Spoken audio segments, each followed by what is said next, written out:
let's talk about Redcat Gen8 V2 International Scout. 1/10 scale brushed, electric, trail ready to run. Let's find out what's in the box.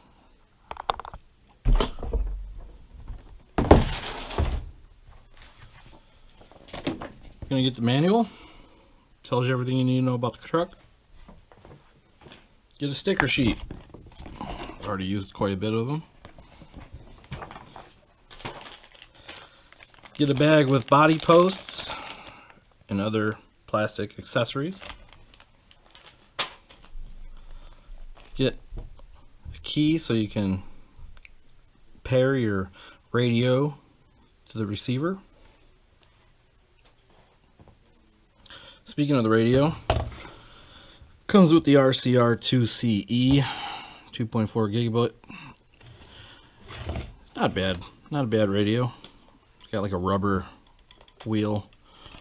Got all your trims, power on off, battery status. So really a pretty nice radio. This is a 2S, 3S compatible truck for LiPo batteries. Full-time 4-wheel drive. You can get this in green or purple. Here we have the purple truck. Already got a bunch of scratches and stickers on it. So let's kind of go over what you're actually getting. It's a 550 brushed motor, 17 turn.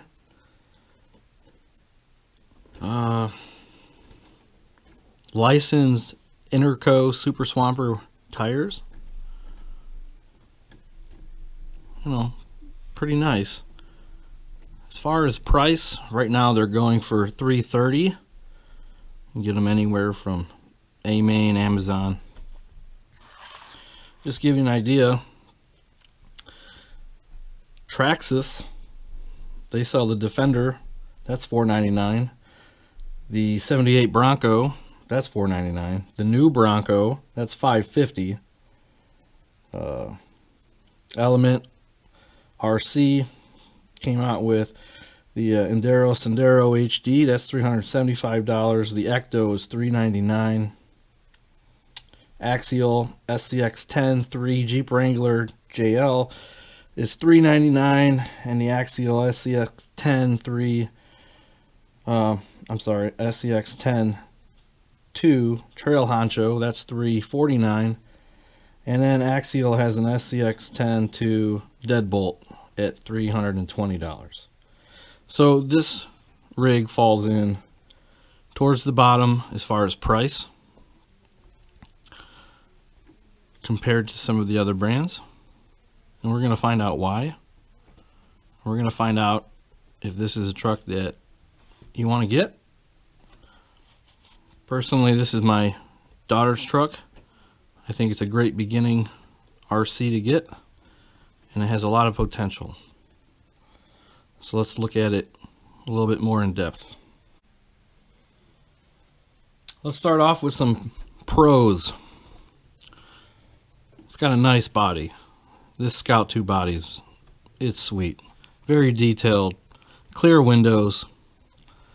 It's got light buckets, so if you get the LED kit, you can get the rear lights and the front. Holes already in there, just got to put them in and hook it up. Comes with bead lock wheels. These are some plastic bead locks. You can take them apart, put different tires on them, put different foams in them. They're not glued. That's a nice option. You have full metal shocks, and they actually seem pretty good. Let's take the lid off here. As you see, that is a Velcro lid, which means no body post holes, front or rear. Sometimes that can really defeat the purpose of a scale look when you have these body posts and these clips coming out of the top of the vehicle. but it also comes with its downsides. This is all, the body is held on with Velcro. And to be honest, when I first bought this, I thought I was going to break it trying to get that body off. It was on really good. But now that we've used it, ran a bunch of packs through this truck, if you take a hard enough tumble off a big enough rock, that body's just going to pop right off. Might be a good thing. Might save it from breaking. Let's see. Downsides to the Velcro. We run this in the snow. We run it in mud. We run it, anything element-wise. And Velcro, well, it's held on by adhesives. So I've already had to put new Velcro on the back left here. It just, some moisture got in between that and the plastic, and the Velcro just came off. It's not a big deal, but, that's what you can expect when you're running with an adhesive Velcro. Let's see. Inside here, 25 kg servo, metal gears. You can get these on Amazon. I mean, this is for a stock RTR. It's a pretty decent servo, pretty strong. Comes with a metal horn. My Traxxas Defender had a plastic steering servo horn, which pretty much went out the first day I used it. So that's a bonus. The rear bumper. If you're into a trailer, it actually has a receiver mount. It's got a cool little Redcat receiver hitch cover. Comes with D-hooks, front and rear, plastic. As you can see, one of the front ones broke, gone. Another downside is this cross member on the front bumper. It's pretty fragile. Don't try to pick the truck up with it. And if you run square into something, it's just going to break off. More for visual. Not a big deal though. You can get brand new bumpers front and back on Amazon for, I think, under $10. The sliders are actually kind of nice, but they're open. In other words, you can see where rocks can get in here, and it can grab more than slide. And these, again, these also just break if you try to pick the truck up with it. So if you're mudding and the truck's got a couple extra pounds of mud just caked on it, and you try to lift it up with the sliders, you're just going to snap it off here where they bolt on.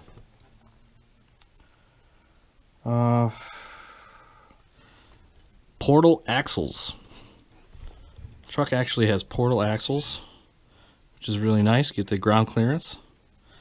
And again, this is a $330 truck. It's a nice feature. Redcat did some things, and then they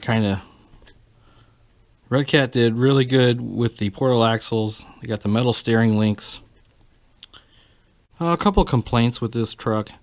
The ESC, it's not very smooth. And with a rock crawler, you want it to be nice and smooth. You want your starting and, you're crawling, right? So you want to be able to approach whatever you're crawling very, very smooth and slow. This is very jerky. If you go full throttle on a cement and let off, it'll do an endo. It's just, so in other words, it's got good braking, but it's just real jerky. The battery tray is center of the truck. 2 Velcro straps. It's nice.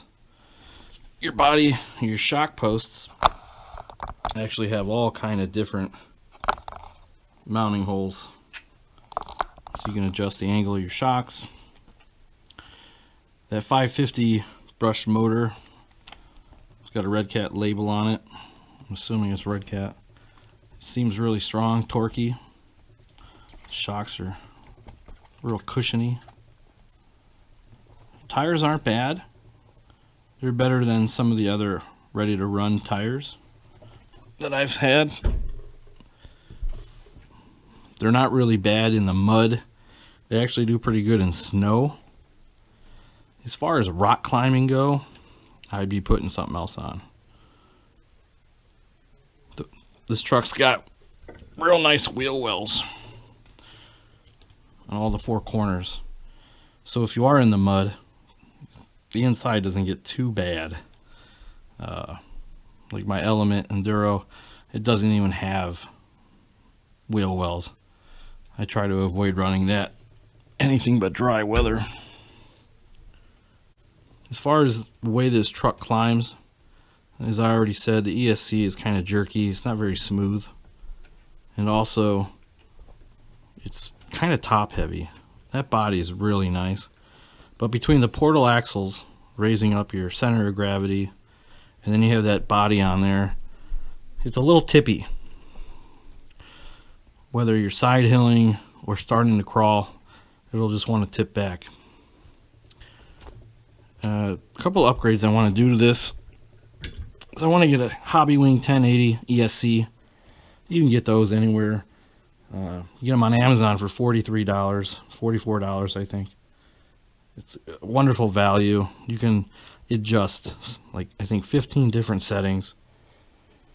It really makes a difference on how you can approach a climb while you're on there.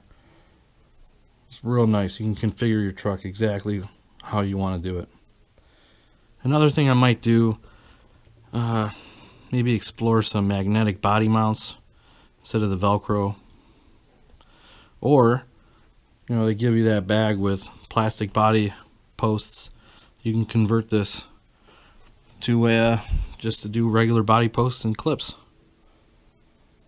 Another thing I'd want to do, and I'm probably going to do, is get some brass portal covers. It'll add some weight, some unsprung weight. You know, at least to the front, maybe the rear as well. Keep this planted a little better. Have it crawl a little better. So all in all,